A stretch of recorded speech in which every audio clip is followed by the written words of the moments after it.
12 կետերը վերանայելու մասին խոսք չի եղել, այսօր պարզաբանել է վարչապետ Հովիկ Աբրահամյանը, անդրադառնալով երեք նախագահ Սերժ Սարգսյանի հայտարարությանը։ Աբրահամյանը հստակեցրել է, անհրաժեշտության դեպքում ընդամենը կարող են մանրակրկիտ բացատրություններ տալ։ Վերանայելու մասին խոսք չի եղել, մենք պատասխանել ենք գրավոր մանրակրկիտ 12 կետերին եւ պատրաստակամություն ենք հայտնել եւս քննարկելու, եթե կլինի անհրաժեշտություն։ Եթե կլինի անհրաժեշտություն, ավելի մանրակրկիտ տալ բացատրություն։ Նշենք, որ երեկ Armenpress-ի հետ զրույցում երկրի ղեկավարը անդրադարձել էր ոչ իշխանական ուժերի կողմից իշխանությանը ներկայացված 12 պահանջներին, որի շուրջ կառավարությունն այս տարվա հոկտեմբերին հայտնել էր իր տեսակետը, պնդելով, թե պահանջների մի մասն արդենից կիրագործվել է, մնացյալի համար դեռ ժամանակ է պետք։ Չնայած կառավարության այս պարզաբանմանը, երեկ Սերժ Սարգսյանն ասել է, թե առաջարկել է, որ գործադիրը կրկին անդրադառնա այդ փաստաթղթին։ Առաջի կետի մասին կունենանք փոքրիկ ճանապարհային քարտեզ, կունենանք ժամկետներ, անցնեն երկրորդին, անցնեն երրորդին, որպեսզի եւ խորհրդարանական այս ուժերը կամ երրյակը իրենց բավարարված զգան,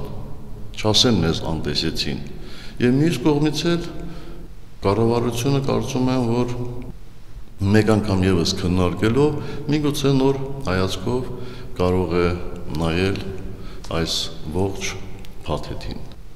Փաստորեն երկրի ղեկավարի այս խոսքերին անդրադառնալով վարչապետը հստակեցնում է, 12 կետերը ոչ թե վերանայվելու են, այլ իշխանության տեսակետների շուրջ մանրակրկիտ բացատրություններ են տալու։ Հիշեցնենք, դեռևս այս տարվա հունիսին ՀԱԿ-ը, ԲՀԿ-ն, Ժառանգությունն ու Դաշնակցությունը իշխանություններին ներկայացրեցին 12 կետից բաղկացած պահանջներ, որոնց մեջ ոչ նախագահ Սերժ Սարգսյանի եւ ոչ էլ վարչապետ Հովիկ Աբրահամյանի հրաժարականի պահանջ չկա։ Փոխարենը դրանք ներառում են կարմիր գծերին, արագաչափերին, ընդդիմությանը վերահսկողական լծակներ տրամադրելուն, ընտրական օրենսգիրքը բարեփոխելուն առնչվող հարցեր։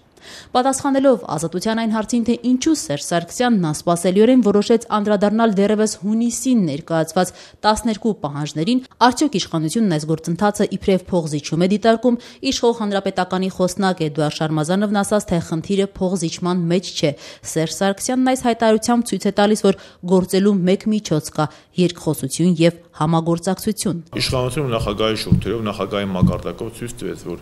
իշխանության գործիքը ոչ թե կոնֆրոնտացիան է, այլ իշխանության գործիքը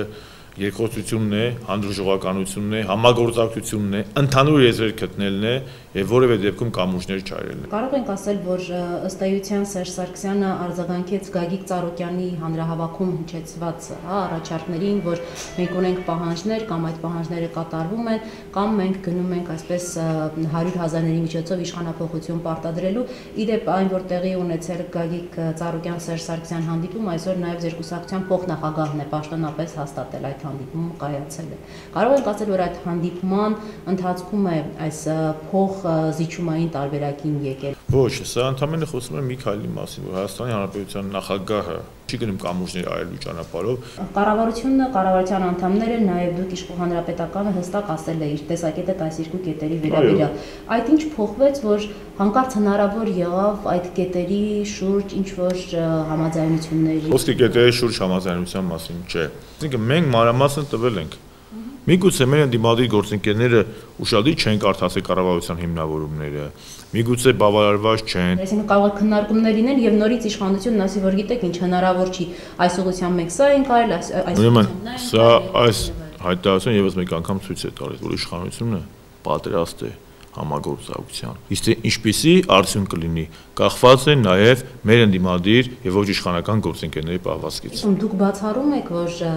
Սերժ Սարգսյանը այս երեկվա հայտարարությունը արեց հենց Ծառուկյանի հետ հանդիպման ընթացքում ձեռք բերված պայմաններով։ Ես ձեր հարցին արդեն պատասխանել եմ,